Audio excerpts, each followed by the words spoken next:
क्या आपने कभी सुना है कि मरा हुआ दूल्हा अपनी दुल्हन से शादी पूरी करने लौट आया हो? सोनपुर गांव में एक बारात खुशी खुशी निकली थी। ढोल, शहनाई, हंसी और सपने। लेकिन कुछ ही घंटों में वही बारात शमशान की खामोशी बन गई। अमित मर चुका था। सबने उसे जलते देखा था। फिर भी उसी रात वो नंदिनी के दरवाजे पर खड़ा था। वही चेहरा, वही मुस्कान। लेकिन पैर जमीन को नहीं छू रहे थे। वो आत्मा नहीं था, वो एक अधूरा वादा था। एक ऐसी शादी जो अग्नि को साक्षी नहीं बना सकी। एक ऐसा रिश्ता जो मौत के बाद भी खत्म नहीं हुआ। और फिर शमशान में हुआ एक ऐसा विवाह जिसे देखकर आज भी गांव से हर उठता है। ये कहानी नहीं, ये वो सवाल है जिसका जवाब मौत भी नहीं दे पाई। आइए अब हम बताते हैं इस कहानी का पूरा रहस्य। इस कहानी को पूरा देखने के बाद आपका दिमाग हिल जाएगा और आप सोचने पर मजबूर हो जाएंगे। गांव का नाम था सोनपुर। पूरे गांव में आज अजीब सी रौनक थी। ढोलक की थाप, शहनाई की धुन और रंग बिरंगे झंडों से सजी गलियां बता रही थीं कि आज कोई साधारण दिन नहीं था। आज अमित की बारात जा रही थी। अमित गांव का सीधा साधा मेहनती युवक। पिता का साया बचपन में उठ गया था। मां ने उसे बड़े जतन से पाला था। और आज उसकी जिंदगी का सबसे बड़ा दिन। दुल्हन नंदिनी, पढ़ी लिखी, समझदार और अमित से बेहद प्रेम करने वाली। बारात जैसे ही गांव की सीमा से निकली, अमित ने घोड़े पर बैठे बैठे मां के पैर छुए। मां ने आशीर्वाद दिया, खुश रहो बेटा, सदा सुहागन को खुश रखना। लेकिन किसे पता था कि ये आशीर्वाद कुछ ही घंटों में एक भयानक सवाल बन जाएगा। बारात शहर की ओर बढ़ रही थी। रात गहराने लगी थी। अचानक सामने से आती तेज रफ्तार ट्रक की हेडलाइट्स ने सबको चौंधा दिया। ब्रेक लगाओ, किसी की चीख गूंजी।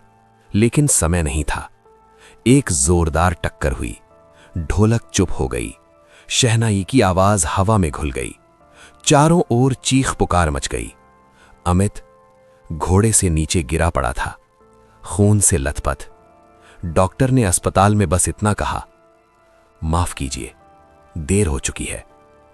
बारात शमशान में बदल गई। अमित की चिता जली। मां बेसुध होकर गिर पड़ी। नंदिनी, जो अभी तक दुल्हन बनी थी, एक ही रात में विधवा बना दी गई। शमशान की आग बुझी, पर सवाल जलते रहे। क्या इतनी जल्दी सब खत्म हो गया? नंदिनी ने आखिरी बार चिता की आग को देखा। उसकी आंखों से आंसू नहीं निकल रहे थे, बस होंठ कांप रहे थे। अमित, तुम ऐसा कैसे कर सकते हो? उसी रात नंदिनी अपने मायके के कमरे में बैठी थी। कंगन उतारे जा चुके थे। सिंदूर पोंछ दिया गया था। कमरे में सन्नाटा था। अचानक ठक ठक ठक, दरवाजे पर दस्तक। मां बोली, कौन होगा इस वक्त? नंदिनी उठी।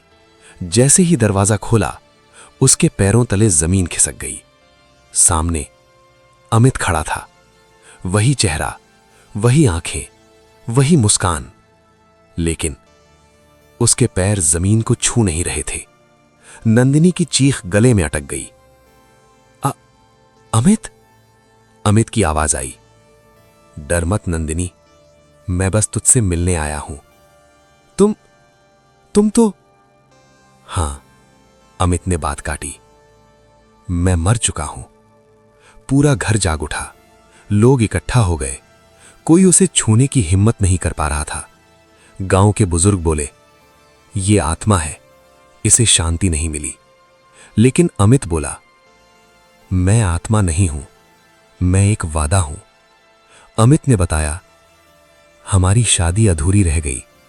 अग्नि को साक्षी नहीं बनाया, 7 फेरे पूरे नहीं हुए, और जब तक वादा पूरा ना हो, मैं मुक्त नहीं हो सकता। नंदिनी की आंखों से आंसू बहने लगे। तो क्या मैं दोषी हूं? अमित ने सिर हिलाया। नहीं, दोषी है वो किस्मत जो हमें आधा छोड़ गई। उसी रात शमशान के पास, उसी जगह जहां चिता जली थी, एक छोटा सा मंडप सजा। न कोई ढोल, न कोई शोर, बस जलती हुई चिता की राख और पूर्णिमा का चांद। अमित और नंदिनी ने अग्नि के चारों ओर फेरे लिए।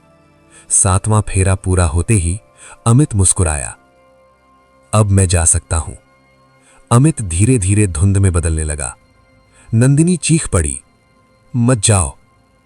अमित की आवाज गूंजी, मैं गया नहीं, मैं पूरा हुआ हूं। और वो हमेशा के लिए चला गया। अगली सुबह शमशान के पास राख के बीच 2 जोड़ी पांव के निशान थे। गांव आज भी उस जगह को अधूरी शादी का स्थल कहता है। और नंदिनी, वो आज भी कहती है, कुछ रिश्ते जिंदगी से नहीं, वचनों से बंधे होते हैं।